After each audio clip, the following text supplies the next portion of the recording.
Erev Tov, we're up to Derech Hashem Chelik Beis, part 2. Just to recap the last chapter that we learned. The last subject we learned was in page 41.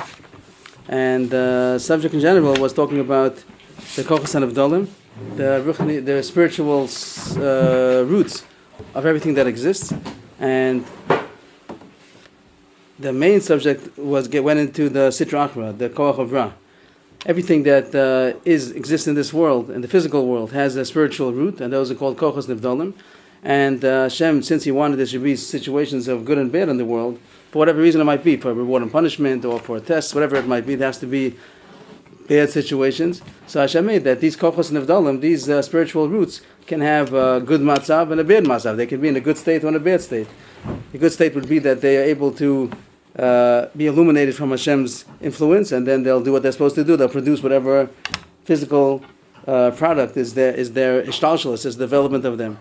And if they're not able to, if they're blocked, if they're in a matzav lo tov, so that means that Hashem is not influencing them. They're not able to receive the influence of Hashem, and Mamela, they're not able to produce whatever they're supposed to. But then he went into this that since man has free choice, so Hashem.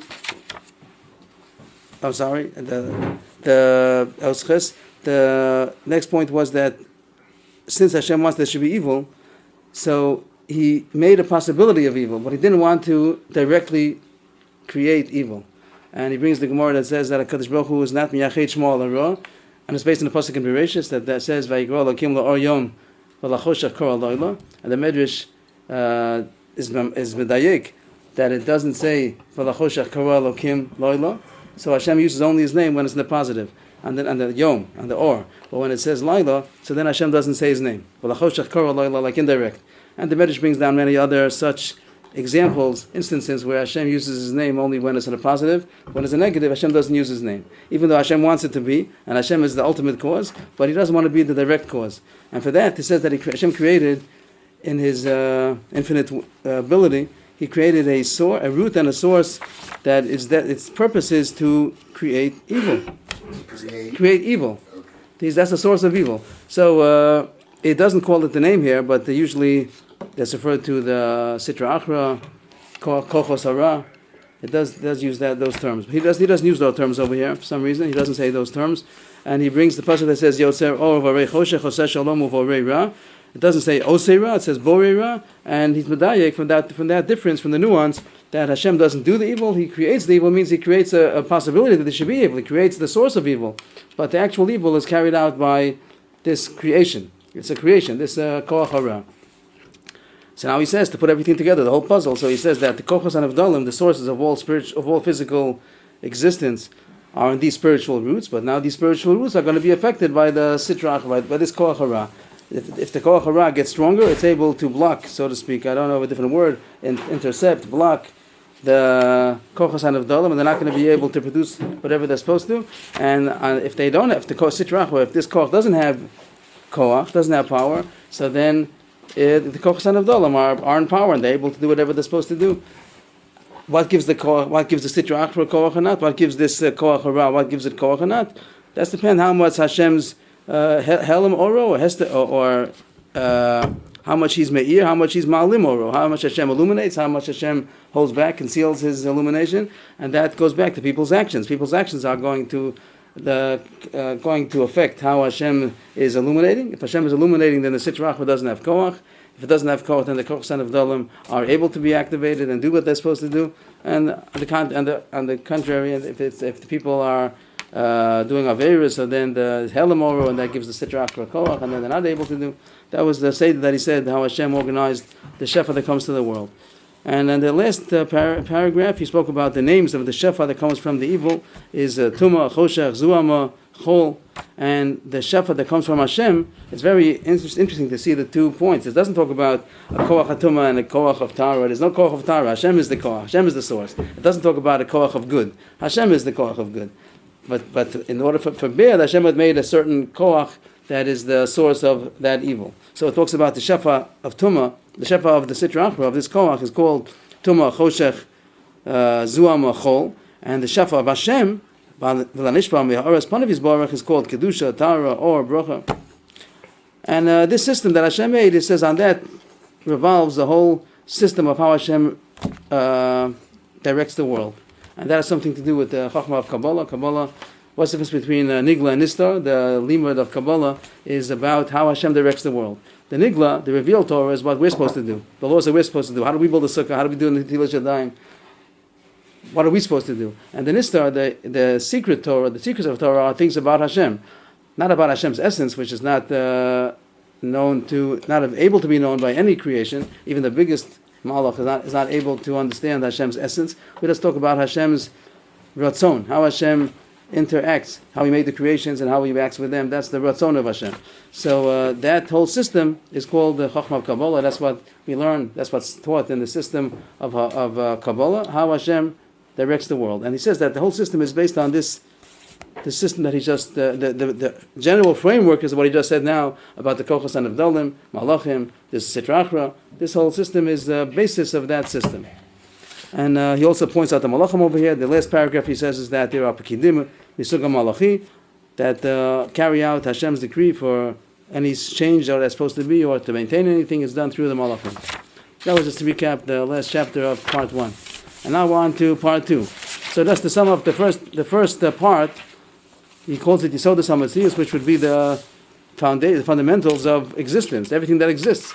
And just to recap what we've learned in all these weeks about Hashem, whatever we know about Hashem, the purpose of creation, humanity, and the situation of man in this world.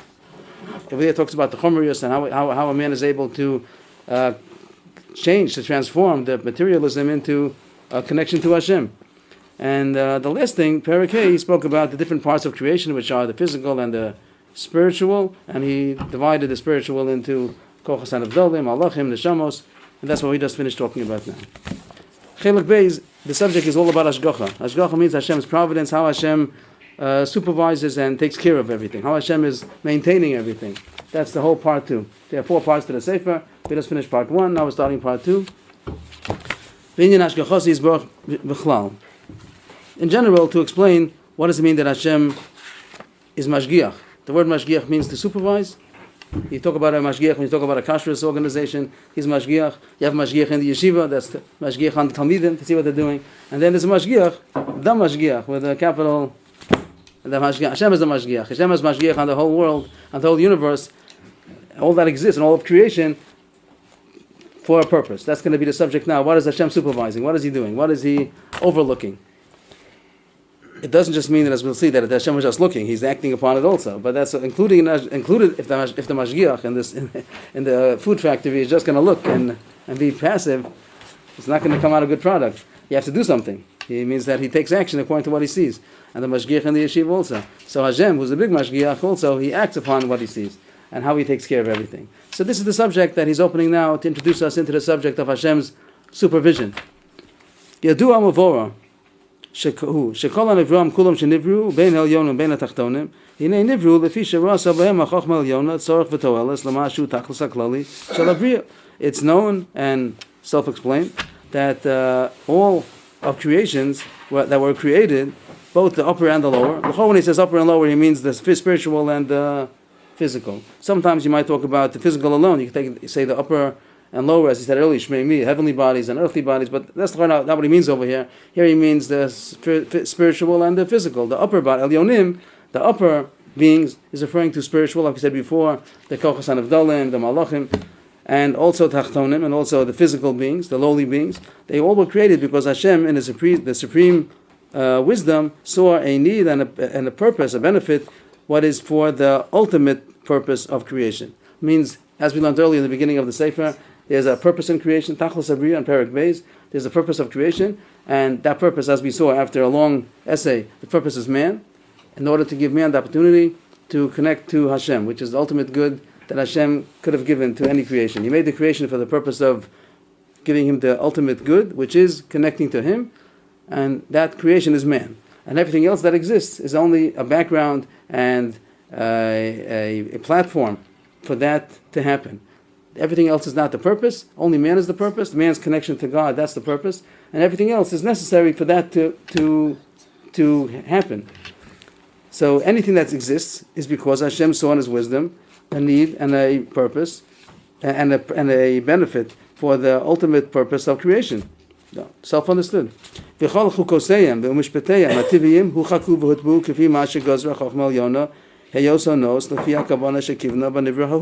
also all of the natures, the laws of the natural laws of that each creation has, whatever it might be. If it's going to be the laws of physics in the physical world, or it's going to be the laws of the, what do they call, the metaphysics of the spiritual world. So that's all because that's what's necessary, that's what's appropriate for them in order to do their purpose. Whatever piece in the puzzle they fit in of the background that's necessary in order to serve the purpose, that's why they have those natures. The reason why Hashem gave each thing its natural set of laws, also mankind included. Man, who's the purpose, also has a certain set of physics, laws of his nature. That's because that's what's necessary for him to come to the purpose that he's supposed to. Ve'ulam me'oso hatam atzmo shenivru ro'oi gam ken sheyiskaimu kol zman heyos bam to'eles l'chlal habriya k'mo shezacharnu. It seems to be very simple, but he goes very step by step, very slow in order to explain each step. I'm sure there's great wisdom in it, but even on a simple level, the reason why he breaks it down is to take nothing for granted. For the same reason that they were created, they also have to be maintained. Simple. If somebody's going to build a school or whatever it might be, some institution, and he built it for a certain purpose, but he doesn't maintain it, so it's not going to happen. If you build a school and you don't maintain the school, it's not going to produce what you want to produce. You make a factory, but you don't maintain it, it's not going to produce. So when Hashem made the creation for whatever purpose, for the purpose that He made it for, He also has to maintain it in order that it should continue and bring it to the fruit that He wants it to produce. So therefore,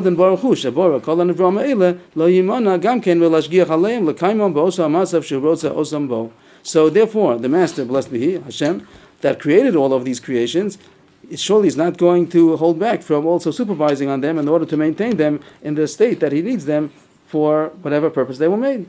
So, in short, the first paragraph seems to say that for the same reason that Hashem created all that He created, He also is going to maintain it, that it should be able to serve the purpose that He created it for. It has to be maintained. And that maintenance He calls hashgacha. That Hashem is continuously supervising to bring the creation to where it's supposed to get. That was Os Aleph. Os Beis. In short, he seems to be saying in Os Beis that this does not, he said already in the first line that it refers to the spiritual and the physical, Elyonim v'Tachtonim. Now he seems to elaborate a bit on the point of the Elyonim, on the spiritual, the fact that Hashem is going to be maintaining the spiritual, which is the source of the physical. So he's going to say that, I think, in short, he's going to say that Hashem is going to be supervising the spiritual roots and all the malachim in order to be able to do to produce what they're supposed to produce. They're the source, they're the spiritual roots of the physical beings, but it's not automatic. It doesn't mean once Hashem created it, so now it goes. Hashem is maintaining it. It's like somebody that made a factory and they have a hierarchy within the factory or the institution, that there's the upper class, whatever, not class, but the upper authorities, and what is that? Management, and then the lower. But you have to have the supervisor who has to watch the managers also. That everything is going to be supervised to see that the Kochas Hanavdalim are producing what they're supposed to produce until the lowest of creations. Maybe he says more in the coming paragraph, but that's all I got of it. So, but as we learn the text inside, maybe you'll see more. But I think that's in general what he's saying. And please help if there's more to be learned. I think the word should be shetchilas. Shetchilas hanivroim kulam hem kochos hanivdalim. We learned earlier, not so long ago, that was the last chapter of the previous part. That was almost what we just finished learning. That the beginning of all creations is the kochos hanivdalim, these transcendental forces that are the spiritual roots of all physical existence. And from them develop the physical beings. And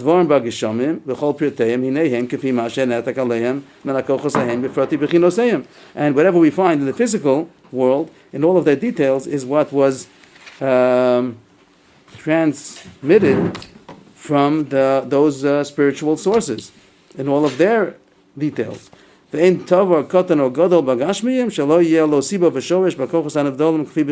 there's nothing small or big in the physical world that doesn't have a cause and a root in those transcendental forces. Very interesting point, that everything that exists, even a small detail, has a source in those spiritual roots. You could talk about man, but you could go down to talk about his organs, his internal organs, and then the micro analysis of his organs. And it seems that everything is going to be rooted in a spiritual root. Everything, every detail has we have now that technology has shown us that the small is much smaller than we thought it was.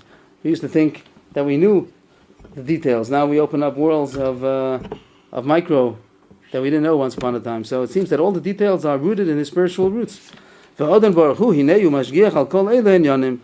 going back to the issue of Hashgacha. Hashem, the master, blessed be He.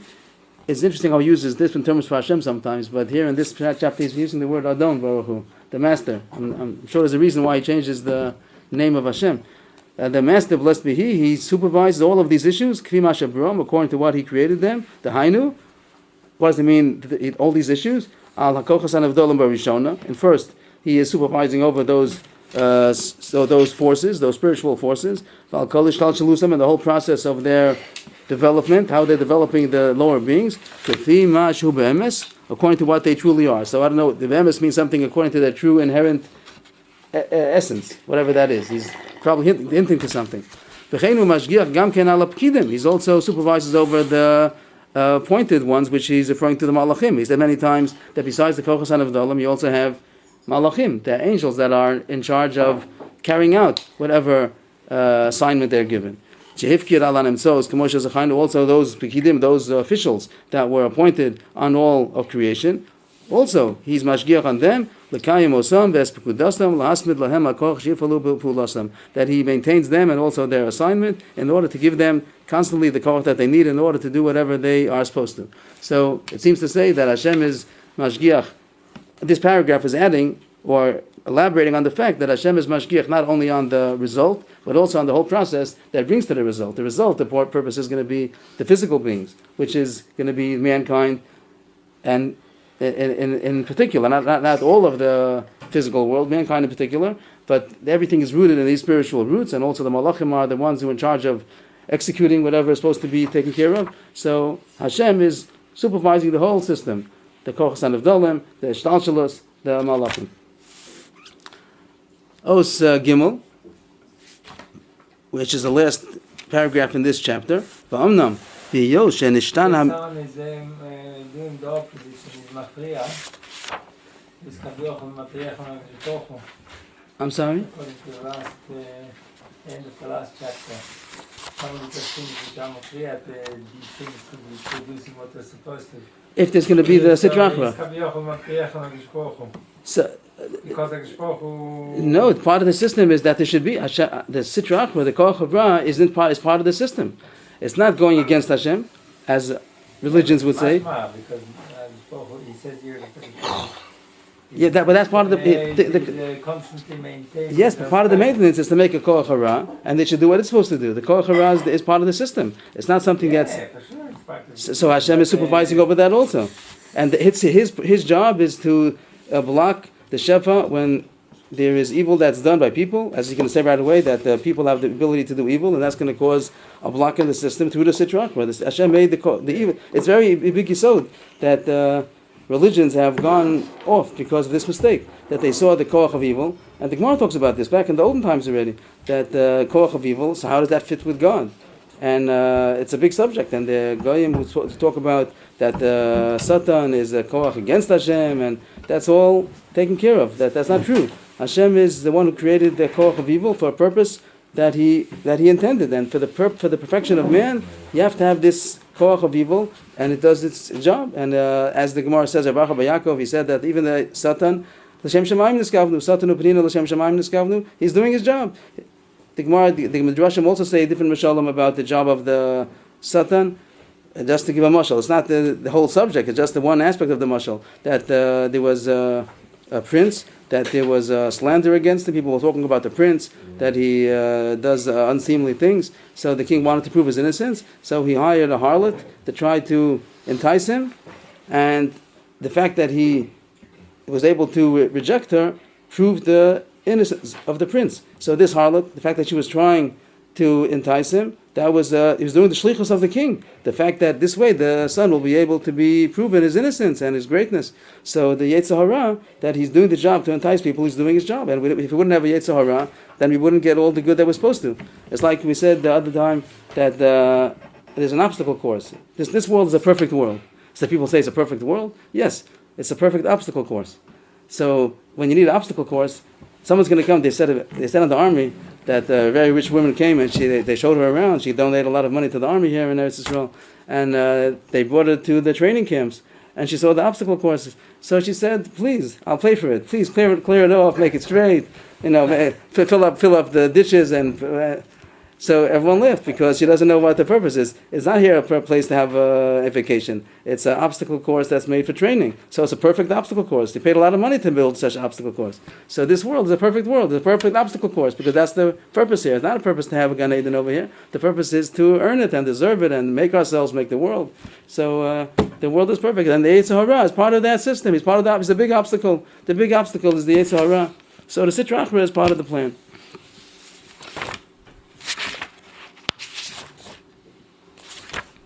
But being that mankind is different than all other kinds. Mankind is different than all other kinds. There's one kind, mankind. All other kinds, all other types of creation, there's something unique about man. What is the unique about him? That he was given free choice and the ability to do what is for him acquisition of perfection or deficiency, which means, as you said in the beginning, that man was given the ability to acquire for himself the good and the bad, which eventually is going to lead to his dveikus b'Hashem if he chooses good, or the lack of it if he chooses bad. But Hashem wanted that he should be the one who acquires it, as was discussed earlier, why it's not necessary that he should be that. It should be his choice, that it should be his be'etzem, it should be inherently him, not that it was just slapped onto him, but it should be him. So it's necessary that he should have free choice. So being that so, so in that aspect of him being a Baal Bechira, so he is active, and Meinia means to move. He's the one who's moving moving something. He's not Nifal. Nifal is the passive, the one who is moved. The Po'el and the Nifal, the one who's moving and the one who's acting and the one who is acted upon. So everything else is acted upon in creation. Hashem acts upon everything and makes it effective. Whatever Hashem wants it to be affected. But man is the only creation that's a Po'el, that he's the doer, he's the actor. So since man is unique in the fact that he's a po'el and not nif'al, he's active and not passive, so Hashem's supervision upon man also must be different than the hashgacha, than the supervision and everything else that exists. It will be necessary to supervise and to look at all the details of his actions, because he's the one who has free choice. His actions are dependent on his own doing. Everything else, there's no actions. Hashem is making them act. Hashem is the one who's making them act. But the supervision of God, of Hashem over all other creation is what should be done to them. But by man, he's doing on his own. Hashem gave him the ability to do on his own. So Hashem is going to supervise what he's doing, in order to pay him, to give him, to avail to him according to his actions and the fruit of his actions, that he's going to be paid for his actions. Hashem has to supervise what is he doing. Hashem doesn't have to supervise on anything else what it's doing, because Hashem is making it do. Hashem is the one who's making it do. But by man, the man is the one who's deciding what he's doing. So Hashem has to supervise what he's doing in order to pay him back in accordance with what he deserves. So all of his actions have to be supervised, and also all of the consequences, the results of his actions. I think that it means that there are far-reaching results sometimes. A person does a good deed, and because of that, there's a lot of consequences, good consequences that happen. Sometimes a person does a bad deed, and a lot of consequences, bad consequences happen because of that. So Hashem judges what he did and all the consequences that were a result of his action. The Yashuv, that's one hashgacha, that Hashem has to see what he did. And then the second hashgacha is what is going to be, how is he going to be acted upon? Everything else is only one hashgacha, one supervision. What should be done to them? But by man, what did he do? That's one hashgacha, that Hashem is supervising what he did. And second hashgacha is what's going to be done to him as a result of what he did. The Yashuv Yushgach Alov Kifiyaroi told us Amasamayim, and then secondly, it's going to be supervised what is appropriate for him because of the results of his actions. Maybe one line up I made a mistake when I said the Tolah say means the resulting consequences. And even the first consequence is called already a Tolah, his act and what it resulted. So Hashem is looking at what is fitting according to the results of those actions. Umida connected befrat, umida connected mida in detail, and also a measure for a measure, exactly what's becoming to him. As we mentioned, that he deserves according to what he did. And this does not apply to any other type of creation. The word Ishehem we don't use too much nowadays, but they're protehem, they're individuals. The word Ish means an individual man in contrast to many men. So each man, each particular is called the Ish. And in this signon, this style of writing, Ishehem means they're individuals. That all of the individuals of any other type, they are acted upon, and they don't act. So if there are cows, so each individual cow doesn't act. It just acted upon. Hashem makes it do and happen to it whatever's supposed to happen. It doesn't. That's not a po'el. It's only an if'al. And over there, Hashem is only going to be supervising according to what is necessary for that kind. Means there's nothing to talk about the deserving of a particular cow. There's no cow that deserves anything. They didn't do anything. Whatever they're doing is because that's their instinct, and Hashem made them do that. So there's no issue of what's going to happen to a particular cow. There's only going to be issue of what's happening to the cows that Hashem needs to do whatever they're supposed to do. There's nothing particular about any particular cow or dog or tree or anything in creation besides man, because man is the only one who has an individual record of what he did. But everything else is what Hashem created that for, that type, and what Hashem wants it to do. This is the issue that's usually called Hashgacha Klalos and Hashgacha Pratis. We'll elaborate on the subject, the general supervision and the individual supervision. So we'll talk about it and just finish the text, and then we'll elaborate about that a little bit. So it's only going to be the Hashgacha which is for the Tashlum Hamina, for the completion or the perfection of that particular type, not the Ish. The Ish and the Min are the two contrasts of it. Ish means each particular, and the Min means a type, like the whole. The Klal and the Prat would be the Ish and the Min. The Ish means the particular, like the Prat, and the Min means the whole type, in general, the Klal. But according to whatever the root of that creation is, because the Hashgacha will be to sustain that root and all of its branches, means, I guess the Showish would mean in the spiritual world, and the Korach HaNivdo, and all of the Anafim, the branches, means the Totza'ah, the result in our physical world. No, according to whatever the law of that root gives that it should be, which means whatever the shorish of this creation, cows, whatever it might be, it needs that should be in the anafim, in its branches, and its totzaot, it's the individual physical cows that are here in this world. So that's what Hashem is going to be mashgiach. There's only one hashgacha to do. Aval hamin hanoshi, he chazes over again to say the man is different. Aval hamin hanoshi, but the mankind, sheisha po'elim umaniyim kamosha zachanu, that they're individuals. Each individual man is a po'el. He's acting and he's moving. They have to be supervised individually. The word hashgacha pratis before was only the tashlum hamina, which like hashgacha klolis. According to what their actions cause, what they're deserving because of their actions. Lo pachas v'lo yoser, not more, not less, not more. Exactly what they're deserving. We're going to elaborate on this subject later on as we go in and further program in the Sefer. So this is the subject that's called. The subject of this paragraph in general is talking about the hashgacha that's unique to mankind. Before he spoke about hashgacha in general on the whole universe, including the physical beings and the spiritual beings, kochas and avdalim and the malachim. And now he's saying that man is unique in the fact that there's two hashgachas on him, since he has free will. So there has to be hashgacha on what he's doing, what he deserves, because he has the free will to do what he wants, and as far as good and bad goes, and then how to pay him back, how to reciprocate his actions, that Hashem gives hashgacha what should be done to him. And everything else is only what's done to them. How Hashem is manipulating the whole creation in order that it should do what it's supposed to do. But there's no... Yes. Right. According to what his nice are affecting. He needs hashgacha to be menea him, or to punish him because he was mekalkel a lot. Does he say anything else besides reward and punishment? Let's see. Yoshu, that's the Befrat or Mida Keneged Mida?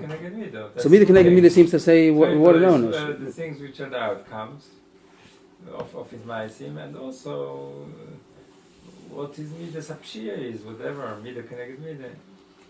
You think that doesn't mean just the reward and punishment? It's also only also because of what's the outcome. So what's the outcome means that someone was mekalkel a lot, so one has to be meneayim it more powerfully. Again, if somebody chooses evil and he does a bad thing, so what is the hashgacha that's going to be? What's the second hashgacha that's necessary? To hold it back, that he shouldn't do it. To be showing that he should stop doing it. So that would be a kind. Okay, so okay, that's fine. Later on, he's going to say whenever there's evil in the world, he's going to say like 7 or 8 reasons why there's evil, and one time will be punishments, other times will be to arouse him that he should wake up, a wake-up call that they call nowadays, a wake-up call. That's also a result of his actions. True. Okay, I agree. That makes sense. Okay, so let's talk about a little bit about hashgacha klolos and hashgacha pratis. Mankind is the only being that has hashgacha pratis, that Hashem is supervising him individually. Even each man is supervised individually, and everything else he says that it's hashgacha in general. So there's a elaboration about the subject in Mamar Hikorim, which is a small book of a list of essays. There are 10 essays. It's printed in the back of this regular edition. Maybe everybody has it. There's a Mamar Hikorim, and he has over there 10 essays. It's a bit based on, it seems, on the 13 principles of the Rambam, the Yud Gimel Hikorim. This is Mamar Hikorim. It sounds a little bit like that. And there's one of them called Vashgacha. It's the 6th one. And this edition is page 180. 180. So he explains the difference between Hashgacha Klal and Hashgacha Pratis. Very interesting and I think very fundamental, very yesodi, that sometimes they would cause a big misunderstanding if people don't understand that. Not too long, just the first paragraph I think would be enough for our purposes. Hinei Adon Baruch Hu Mashgiach Tamid Al Kol Briyosav U'Mekaimam U'Menalam Kefi Atachlish Avuro Biron. That's a summation of the first page we learned today in 2 lines. That the Master, blessed he, again he uses the word Adon Baruch Hu, I'm sure he means something over there. He supervises constantly on all of his creations and he maintains them and directs them according to the purpose that they were created for. Again, that's like more or less Os Aleph and Beis. V'omnam b'hiyos shenisyachid amin anoshi liyos bo asachar ba'onesh kfi masav. Here he does talk about schar ba'onesh. Since man is unique, nisyachid, he's unique in the fact that there is reward and punishment kfi masav according to his actions, which nothing else has. So therefore, therefore the supervision about man is also different than the supervision on other types of creation.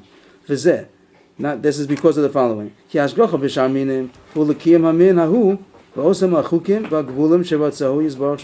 the supervision over every other type is in order to maintain that type within the laws and the limitations that God wished. Whatever Hashem made for that type, so Hashem is maintaining that type in whatever it's supposed to be. This is the sentence that I wanted to stress.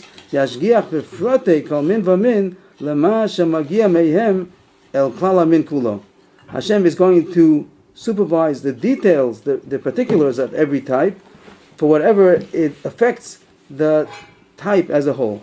But not as far as what they are particulars, because they have nothing in particular. The purpose of each individual is only whatever the whole type as a whole is necessary for. So I think someone told me a mashal about this subject, and I think it's very clear in the words that he just said. When we say Hashgacha Klolos and Hashgacha Pratis, some take it to mean that Hashgacha Pratis means that there's a direct focus on an individual. But Hashgacha Klolos would mean, like, in general, like, you'd say that, let's say, the cows need food, so Hashem throws out food, and whoever catches it, catches it. It's on the min kulo. It's not directed towards each particular of that type. But he says that's not true. There's nothing, it doesn't happen by itself. If Hashem throws out food, so to speak, why should one cow get it more than the other? If there's going to be a drought, if there's going to be plenty, whatever it might be. Does it mean that Hashem is looking at them in general? Let's look at all the details. So he says openly that doesn't mean that. A mashal would be, let's say, in the army. They have soldiers stationed in different posts. And they have to send them food. So let's say there's somebody out deep in Midbar Yehuda, all by himself. He's standing on his post doing what he's supposed to do. So there's going to be a helicopter or some kind of a jeep that's going to come to bring him his lunch. directly with his number, where his name, number, station, where he is, and exactly how much ration he needs. So what do you say? That the army just throws out food, whoever catches it, catches it? No. Of course it's directed exactly to him. But the purpose that the army is giving him the food is not because he needs food. It's because the army needs him. He's serving the army. He's only there as much as is serving the cloud, so to speak. We're not going into the purpose. This is really different philosophies. Is the country there for the individual? Is the state there for the individual? Or is the individual there for the state? The difference between America and Russia, that in Russia, people are only there for the country, only for the whole. And the American philosophy is that the country is only there to serve the people. But I think that explains a little bit this issue of Hashgacha Klolis, Hashgacha Pratis. Hashgacha Klolis means that, of course, there's Hashgacha on each individual, but he's not the subject. The subject is the Klal. So Hashem is going to be, the word he says, Yashgiach b'frate, even when he talks about Hashgacha Klolis, he says, Yashgiach b'frate kol min v'min, l'masha magim hem el klal amina kulo. There is an individual Hashgacha, but he's not the subject. He's only because he's serving what the Klal needs. And Hashgacha Pratis means that he's the purpose. The Hashgacha is on him because he is the purpose. That the reason why he's getting food, so to speak, is because he has to be fed.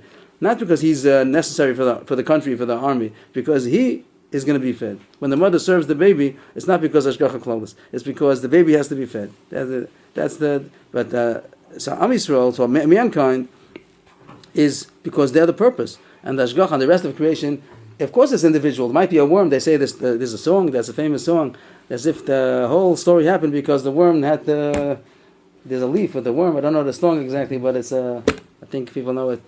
Over there, sometimes the song might be taken as if the purpose is the worm. No, purpose is not the worm. There's no Hashgacha Pratis on the worm. It could be that Hashem made that whole story happen in order to give the worm that shade that it needed, because the worm is necessary for whatever it affects man. Somehow worms affect man. That's why Hashem made them, or else Hashem wouldn't have made them.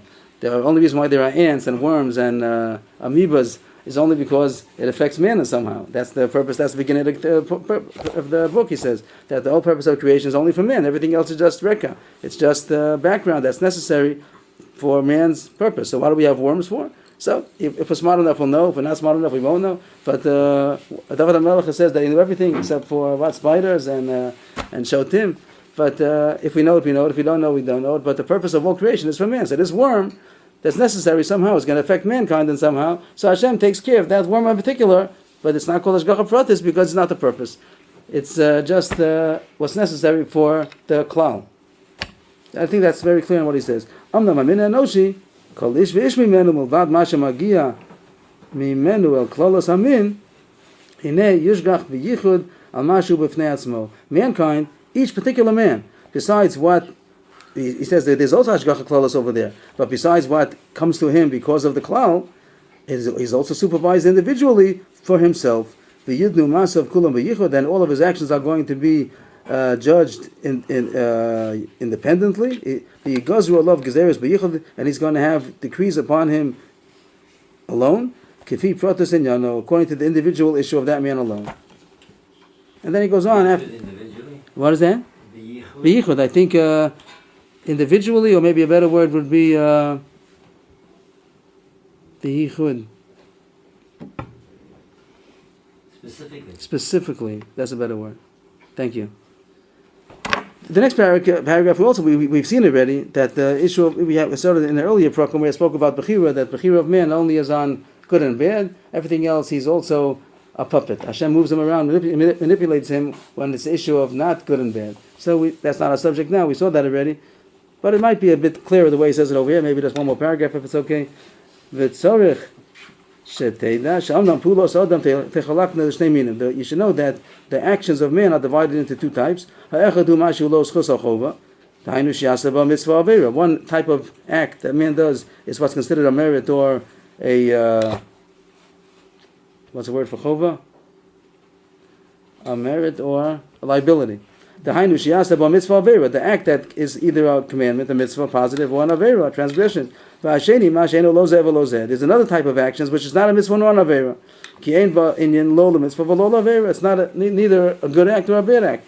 V'inei. Now he's going to say that the bechira affects only which things are good and bad. V'inei kol ma shenagel a mitzvah avera yeh be'ezat sheyeh Kulam masa b'yada shel adam. Whatever has to do with the mitzvah and avera in any way, it's given over to man, to the hand of man. There's nobody forcing him. There's no one who's forcing him at all. And all of those actions, Hashem is the supreme judge. Hashem is looking on all of those actions to judge them according to what they are and to decree, corresponding to what they are, the proper, appropriate payment. Good act, the bad act. He had free will over there. But all those acts that are not a mitzvah avera, then he's not judged because he didn't make the decision and he's not doing anything. Hashem is the one who's doing it. But those acts that are not anything to do with a commandment or a transgression, man over there is like any other creation. All that happens to them. Over there, Hashem is moving him. Hashem is the power which is causing man to move. Either because something which is necessary for the whole of mankind, he's only hashgacha pratis in that aspect, hashgacha klalis in that aspect, or whatever is necessary that Hashem wants to give him reward or punishment, Hashem is moving him towards his punishment or towards his reward. So then he's being moved, he's not moving himself. So now we had this paragraph we had earlier before. I just wanted to point out the pshat in hashgacha klalis. That hashgacha klalis is not in general, but it's Hashem is doing particular for the purpose of the klal. Who's the purpose? That's the point of hashgacha klalis, hashgacha pratis. Is he the purpose? Is the prat the purpose, or is the klal the purpose?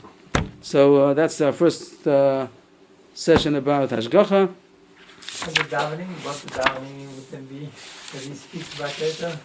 The davening that you should have good balance or so. That's going to be part that to be for his charav, is anyways directed. No, that's his free will. When he's davening, that's his free will. That's a good thing. It's a proper thing that a person should daven. So that's bechira. He did a good thing, and he'll be rewarded for that.